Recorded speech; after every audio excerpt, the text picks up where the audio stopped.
Hey, what's going on? It's your boy BT, and I came here to talk some boxing with the thousands of True School Sports subscribers. What's going on, guys? Now, a video that I know a lot of people in the YTPC aren't going to do because they don't really follow boxing like that, or a fight they're not going to talk about because it's not really in their face. But I wanted to talk about a fight that's happening on Friday, November 4th. This will be the day before Manny Pacquiao versus Jesse Vargas. Now, I don't know if this is televised.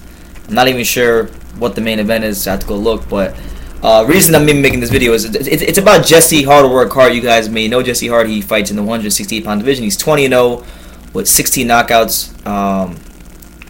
Tough Philadelphia fighter. Talks a lot, entertaining, great power.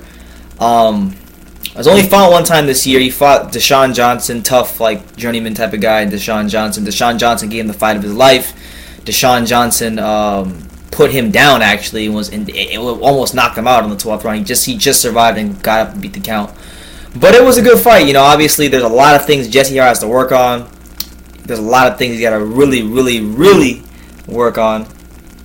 But it's the kind of fight that, makes fighters better, and I think if he uses that experience the right way, he could definitely ride this thing towards becoming a world champion, towards becoming a dominant force at the super middleweight division. Because when you look at the super middleweight division, honestly, look at the landscape of it. No disrespect to the top two fighters in the division in Badou Jack and James DeGale, but outside of DeGale, no, scratch that. Outside of James DeGale and Andre Dirrell, nobody in the top 10, and I mean nobody. Not Badou Jack, not Gilberto Ramirez, not Chudinov, not Felix Sturm, not Arthur Abraham. None of these guys have pound-for-pound skills. It's just the way it is.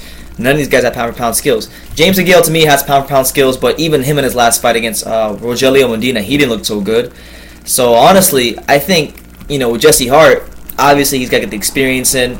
He's got to get more rounds in because a lot of his fights coming up, he's just been knocking dudes out. Silly. I mean, the Deshaun Johnson fight was the first time he lost a round in the professional ranks, not until his 20th fight.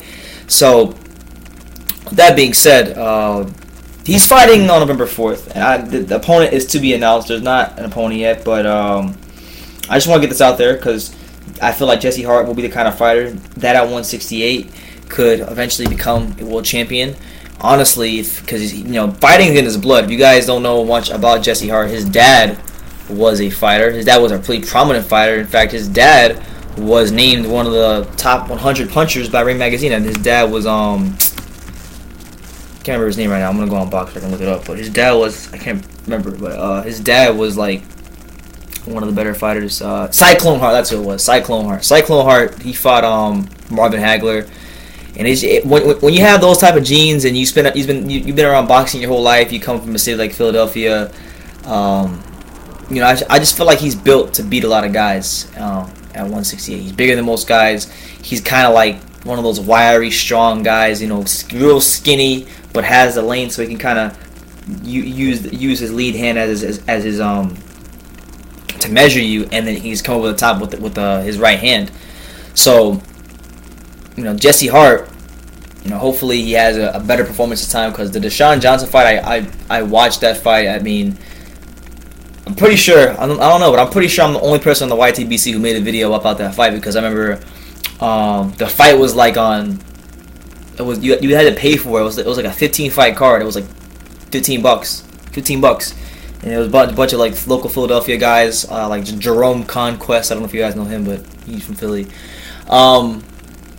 I watched that fight and really Jesse didn't look his best. In early rounds he was really hitting Deshaun Johnson with some real good shots, but when Deshaun was able to take his power, which was really surprising actually, Deshaun was able to take his power, he kept coming forward and eventually he began to find a little success and began landing on Jesse Hart.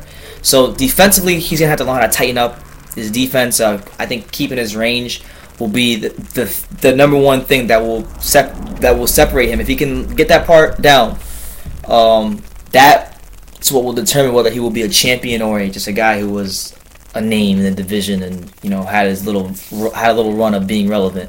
He needs to learn how to control distance against any and all fighters, whether they're journeymen or whether they're A-class fighters.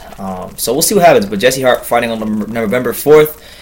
returning to the ring. Hopefully he gets a nice, sensational win, and he can get back on track towards going to becoming a world champion, because he was someone who was on the fast track, had a lot of sensational victories in 2015, but he had I forgot what the injury was, but he had an injury that's kept him out for like 8 months. So hopefully Jesse Hart can get back to the ring and get back to doing what he's doing. So yeah, November 4th, Jesse Hart's fighting. Leave your comments down below. Take the time to subscribe, and you can love me or you can hate me, but I'm just a kid from Daniel. So until next time, take care, guys.